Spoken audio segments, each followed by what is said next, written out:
We are in John chapter 21. Jesus has just concluded breakfast with his 7 disciples on the beach, and he goes for a walk with Peter. This is a treasure trove of jewels to study, but I don't want to spend a lot of time on each one of those. I want us to think about just strolling along that beach with Jesus. And what does he have to say to us this morning? But as far as items to study, questions to ponder, the first one is, why was Jesus so formal? And why did he call Peter Simon rather than Peter? When he asked him the 3 times if he loved him, each time he said, Simon, son of John, do you love me? Now this took place on the same beach where Jesus, when he called Peter, he says, you are Simon, son of John, your name will be Peter. So the first question is, why the formality, and why did he use the name Simon rather than Peter? The second question is, what did Jesus mean by the word these when he asked that first time, Simon, son of John, do you love me more than these? What did he mean by these? Did he mean, do you love me more than you love these disciples? Was he saying, do you love me more than you love a full net of fish and being out here on the open water in the early morning and along the beach with a fire, the camaraderie? Or was he asking Peter, do you love me more than these disciples love me? Which doesn't even seem like an option until you think about it and maybe read a little bit in your research. The third question is about 3 questions. Why did Jesus ask Peter 3 times if he loved him? And the fourth question is, when John recorded this, the first 2 times Jesus asked Peter if he loved him, he used the word agape for love. And the first 2 times that Peter answered Jesus, he said, yes, Lord, you know that I phileo you. Peter didn't use as strong of a word for love in his response.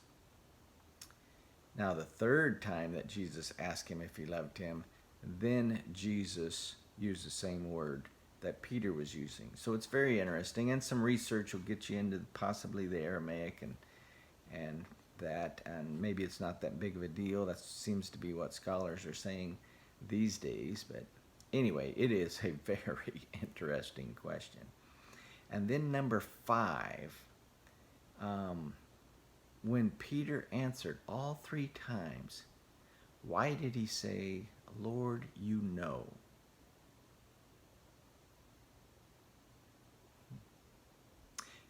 And then another question to ponder is, why was Peter hurt when Jesus asked him the 3rd time if he loved him? Was he hurt because Jesus was digging for the truth? Was he hurt because Jesus used a different word for love that 3rd time? And then another study item is in verse 19, when John writes, Jesus said this to indicate the kind of death by which Peter would glorify God. Many scholars believe that when Peter was told by Jesus that when he's old, he will stretch out his hands, many believe that that was an indication that he would be crucified.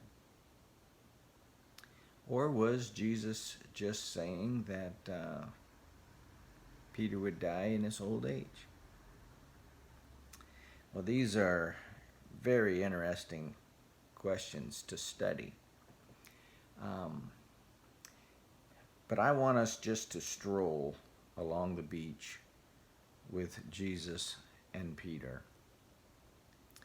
You know, John interjects some things like that verse 19 I just spoke of. He interjects that Peter was hurt after Jesus asked him the third time, and he does some explanation a little later. But it helps me to just stick with the conversation. They finish breakfast, and apparently, obviously, Jesus and Peter get up and leave the fire and go for a walk along the beach, and John follows at some distance behind them. And as they're walking, Jesus turns to Peter and says, "Simon, son of John, do you love me more than these?" "Yes, Lord. You know that I love you. Feed my lambs." "Simon, son of John, do you love me?" "Yes, Lord, you know that I love you. Take care of my sheep." "Simon, son of John, do you love me?" "Lord, you know all things. You know that I love you. Feed my sheep."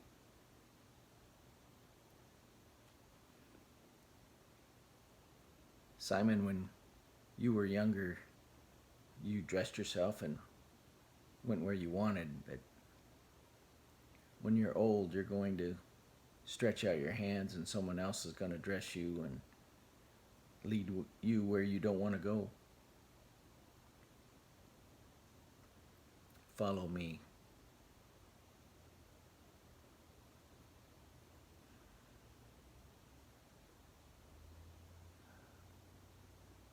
What about him? "You just keep your eyes on me and you follow me." It helps me when I just read the conversation. Now, the purpose of strolling in the Word, or sitting there in a passage and contemplating it with Jesus and prayerfully asking, "Lord, what are you saying? What are you saying to me today?"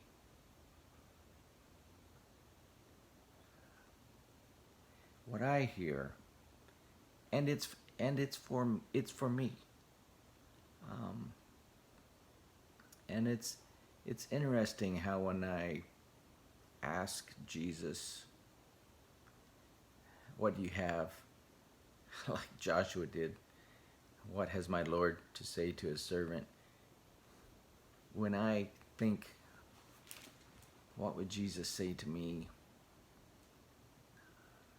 It's amazingly so often for my present circumstances. And what I hear Jesus saying to me in this passage is that he loves people. And he says, "If you say you love me, love my people. Cherish my people like I do." Another thing that Jesus says to me in this passage is that circumstances are going to change. The future is not going to be like you picture it. That does not matter. You follow me. And then the third thing for me is Do not compare. Do not compare. You must. And Jesus used that word with Peter. When Peter looked back and saw John, what about him? Do not compare. You must follow me. We are going to discover in heaven, we are going to discover that Jesus was, and at that time will still be, totally tuned in to us. And we have opportunity now to be totally tuned in to him. Well, shall we conclude with some background information? Normally when we want to do the background first, but let's look at a little background in their relationship. It was the night before the cross. Jesus is speaking to his disciples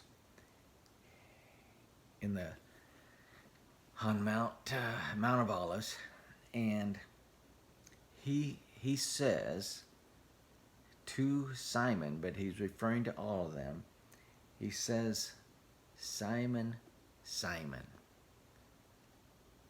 Satan has asked to sift y'all as wheat, but I have prayed for you, Simon, that your faith will not fail. And after you have returned, strengthen your brothers. Jesus says to me in this passage, in chapter 21, feed my sheep. Take care of my sheep. Feed my lambs. Love my people. Follow me in what I do. I share this with you because I know that Jesus is totally tuned in to you. And he desires to walk with you, go on a stroll with you, to speak to you. So I just want to encourage you to open up the scriptures and go on a stroll with Jesus.